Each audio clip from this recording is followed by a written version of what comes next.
I remember when I could wake up on Thanksgiving and find that so much snow had fallen that I could go out and have a nice day of skiing on the mountains. Well, those days are gone, and the natural snowfall is becoming increasingly scarce and less frequent, with snow arriving later and stopping earlier due to unseasonal temperatures and changed weather patterns. Without action, climate change will eliminate most of the ski and snowboard industry from North America. During this presentation, I will explain the effects of climate change on these winter resorts, some of the adaptations that can and have been made, and a few ways that ski and snowboard industries have promoted change and awareness to climate change. Climate change is the disruption of long-term weather patterns due to global warming. Global temperatures increase different under high and low emission scenarios. The difference over a century can be very substantial.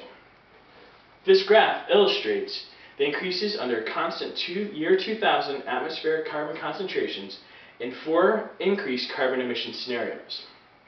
The information for this graph comes from the Intercontinental Panel on Climate Change's website.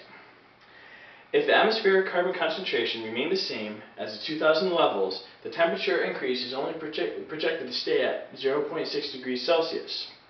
However, under the increased high and low emission scenarios, the global temperature increased substantially. 2 of the most common low emission scenarios are the B1 and the B2. The B1 scenario occurs with rapid population and economic growth that peaks around year 2050. It also has an integrated ecological and world economy that stands strong in economic, social, and environmental sustainability. The scenario has an increase of 1.8 degrees Celsius. The B2 scenario, however, still has the same economic and social and environmental stance, but is a world more divided that utilizes more local solutions than global solutions. The temperature increase projected under this scenario is 2.4 degrees, which is enough to have substantial long-term negative effects on winter weather patterns. The 2 most common high emission scenarios are the A1 and the A2. The A1 is very similar to the B1, but it has less emphasis on social, economical, and environmental sustainability, but it still makes advances in more efficient technologies. Under this scenario, the temperature increase is projected to be 2.8 degrees Celsius. The A2, however, is very different. It is a world more divided. It has continuous population growth, and regional economic growth that has slower environmental and technological changes. Under this scenario, we see the largest temperature increase of 3.4 degrees Celsius, which can have extremely large negative impacts on winter weather patterns. Under high emissions with a temperature increase of 2 degrees Celsius or more, significant snow coverage of about 40 to 50 days will occur below 2,000 meters.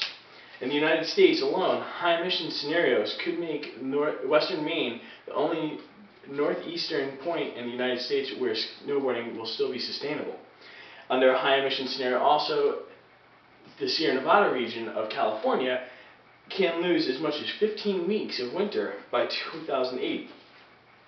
Adaptations for climate change are necessary for ski and snowboard resorts to stay alive. Snowmaking is the most essential of these. Skiers have become less tolerant of mediocre conditions when less natural snowfall occurs. So snowmaking has improved and lengthened the snowboard seasons through more consistent conditions through more snow. By 2080, it's projected that the increase in the required snowmaking will be between 191% and 380%, which will represent cost increases that could affect resort profitability. An example of this can be seen in Vermont. They spend $35 million annually at the ski resorts, and 80% of it goes towards snowmaking. One adaptation to help with the snowmaking is redesigning slopes, from putting fences up and trees up as barriers to stop snow from blowing off the mountains, redesigning slopes, taking out more rocks and stumps so it takes less coverage to cover the mountains, and by making it so that the water, as it melts off the mountains, runs into reservoirs that can trap water to use to remake snow on these mountains. Awareness and change to global change is another adaptation that the resorts and industry has been making to promote change and awareness to the effects of climate change on winter. The National Ski Area Association and the Resource Defense Council have started Keep Winter Cool as to bring awareness of climate change to resorts and the public. Aspen Resort in Colorado has adapted its own climate change policy in 2001. It started the Save Snow Awareness Program and created the Canary Initiative in 2005.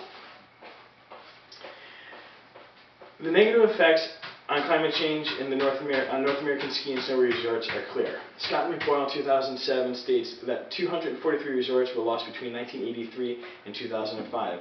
And as stated in Hamilton et al. 2003, 400 resorts were lost in New England since 1935 due to their inability to keep up with the effects of climate change and industry changes. Ski and snowboard resorts have started adapting to the negative effects of climate changes, however more is needed. The ski and snowboard industry needs to continue to promote change and awareness to the negative effects of proposed climate change. Without action, climate change will eliminate most of the alpine ski and snow resorts from North America. I now have time for 2 short questions. If I don't ski or snowboard, how could this affect me?